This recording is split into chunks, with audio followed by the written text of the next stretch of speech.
심리적 발달의 여정. 인간의 심리적 발달은 단순히 나이를 먹으면서 이루어지는 시간이 아닌 우리가 경험하는 내적 변화를 반영하는 복잡하고 다차원적인 과정입니다.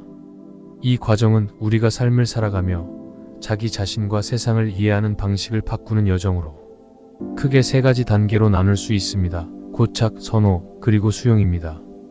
첫 번째 단계 고착. 고착은 우리의 삶에서 가장 오랫동안 머무르게 되는 단계일 수 있습니다. 이 단계는 어린 시절부터 시작되는 애착과 집착에서 비롯됩니다. 갓난아기 시절의 엄마에 대한 고착에서 출발하여 어린아이는 엄마의 품에서 안정과 안전을 느낍니다. 이 시기를 지나며 우리는 장난감에 집착하게 되고 이를 통해 세상을 탐색하며 자기만의 작은 세계를 만들어갑니다. 예를 들어 한 아이가 자신의 인형을 절대 놓지 않으려 한다고 상상해보세요. 그 인형은 단순한 장난감 이상의 의미를 가지고 있습니다. 아이에게 그 인형은 안전, 편안함, 그리고 변하지 않는 세계의 상징입니다.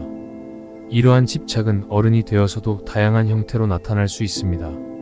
어떤 사람은 특정 사람에게 지나치게 의존하거나 고가의 물질적 소유물에 집착하기도 합니다. 한 사업가가 자신의 성공을 상징하는 고급 자동차에 집착하여 다른 더 중요한 가치를 놓치고 있는 모습처럼 말입니다.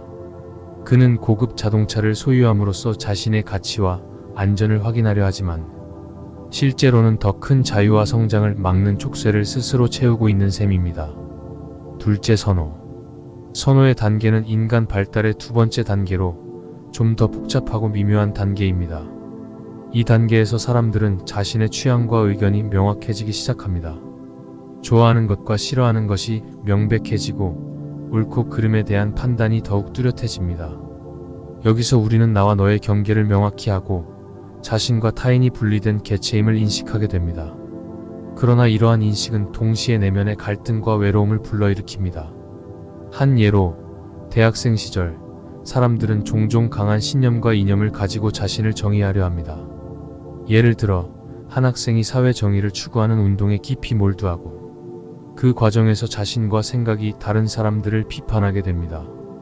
그는 옳고 그름을 명확하게 구분하고 자신과 타인을 평가하며 자신의 신념을 방어하려는 데 많은 에너지를 소모합니다. 그러나 그가 발견하는 것은 이 과정이 종종 외로움과 단절감을 가져온다는 것입니다.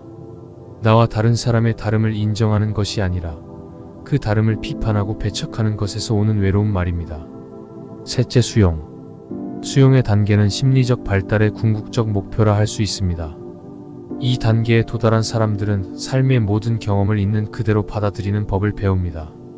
그들은 더 이상 삶의 사건들을 좋거나 나쁘다고 판단하지 않습니다. 대신 모든 것이 자신에게 주어진 경험임을 인식하고 그것을 수용하며 그로부터 배우고 성장합니다. 수용의 단계에 있는 사람은 자기 자신과 타인을 있는 그대로 받아들이며 내적 평화와 자유를 경험합니다.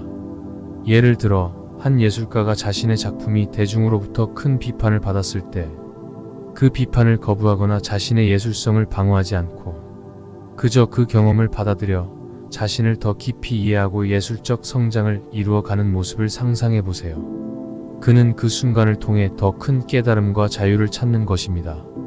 이 수용의 단계에서는 삶의 모든 것이 자신의 책임임을 깨닫고 동시에 모든 것이 무상하다는 것을 이해합니다. 모든 것이 지나가리라는 깊은 깨달음 속에서 그들은 어떤 일이 일어나도 그것을 기꺼이 받아들이며 그 경험을 통해 더 깊은 지혜와 깨달음을 얻습니다. 하지만 이 여정은 여기서 끝나지 않습니다. 모든 것이 지나가고 나서 수용의 단계에서도 그들이 도달하는 것은 단순한 평화가 아닙니다. 수용은 마침내 또 다른 종류의 욕망을 불러일으킵니다. 그것은 모든 것을 초월하는 그 무엇도 아닌 것처럼 보이는 갈망입니다. 이는 단순히 외부의 평화가 아니라 더 깊은 기쁨과 자유를 찾으려는 본능적인 욕망입니다. 한 수도자가 모든 것을 내려놓고도 여전히 더 깊은 깨달음을 추구하는 것과 같으며 한 번 모든 것을 경험한 후에도 그는 여전히 더 큰 경험을 위해 기꺼이 다시 시작할 준비가 되어 있습니다. 모든 것이 덧없이 지나간다는 것을 알면서도 그들은 다시 시작합니다. 그 과정에서 우리는 마침내 완전한 인간이 됩니다. 그러나 완전함이란 어쩌면 매 순간 불완전함을 받아들이는 것. 다시 말해, 우리는 완전함을 향한 끝없는 여정에서 비로소 완전해지는 것일지도 모릅니다. 사랑합니다. 축복합니다. 감사합니다.